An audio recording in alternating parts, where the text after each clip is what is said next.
বিসমিল্লাহির রহমানির রহিম। গতকাল নিউজ পাবনা নামের একটি অনলাইন পত্রিকা আমার নামে মিথ্যা ভিত্তির নিউজ করেছেন।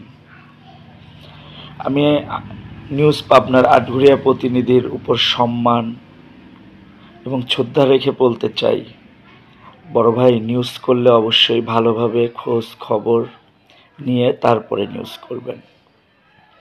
এবার আসি মূল ঘটনায়। যে ঘটনা কেন্দ্র করে এত দূর ঝামেলা তার আমি কিছুই জানি না। 2 তারিখ দিবাগত রাত্রে জালালের ঢালের যে জালসার যে ঝামেলা, এটাও আমি জানি না। তখন আমি আমার ব্যক্তিগত কাজে পাবনাতে ছিলাম। এর মধ্যে অনেকবার আমার ফোনে ফোন যায়, কিন্তু আমি ফোন সাইলেন্ট থাকায় ধরতে পারি না।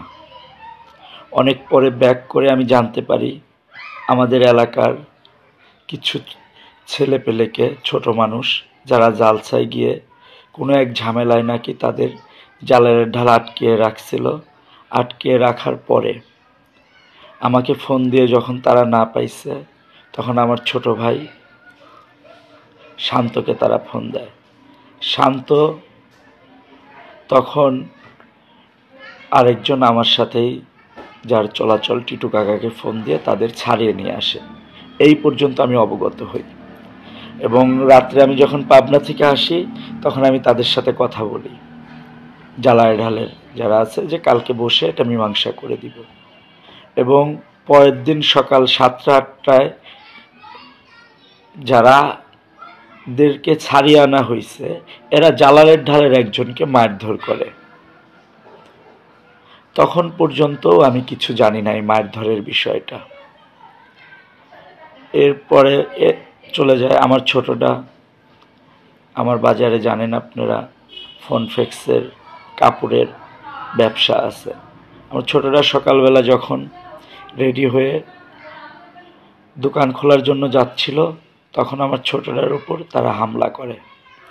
তখন আমার ছোটরা আমাকে ফোন দেয়, ভাই আমাকে আমার উপর হামলা করছে।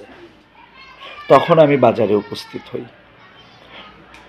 তো এই নিউজ যে করছেন, তিনি লিখছেন আগের দিন জালসায় আমি উপস্থিত ছিলাম, পরের দিন আমি আমার লোকজন নিয়ে যায় অস্ত্র শস্ত্র সাজিয়ে আমি মানুষের উপর, এই লক্ষণ ভাইয়ের উপর হামলা করছি।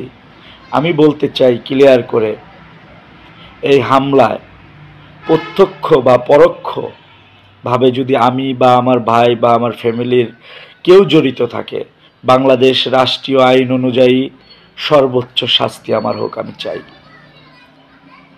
কিন্তু যদি আমি বা আমার ভাই আমরা কেউ জড়িত না থাকি, তাহলে আমি আশা করব যারা আমাদের নিয়ে বিভ্রান্তকর নিউজ করেছেন বা আমাদের নামে ষড়যন্ত্র করছেন, তারা এ থেকে পিছিয়ে আসবেন।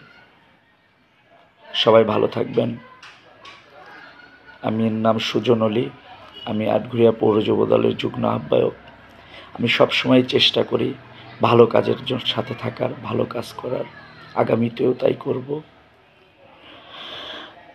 ইনশাল্লাহ। সবাই ভালো থাকবেন।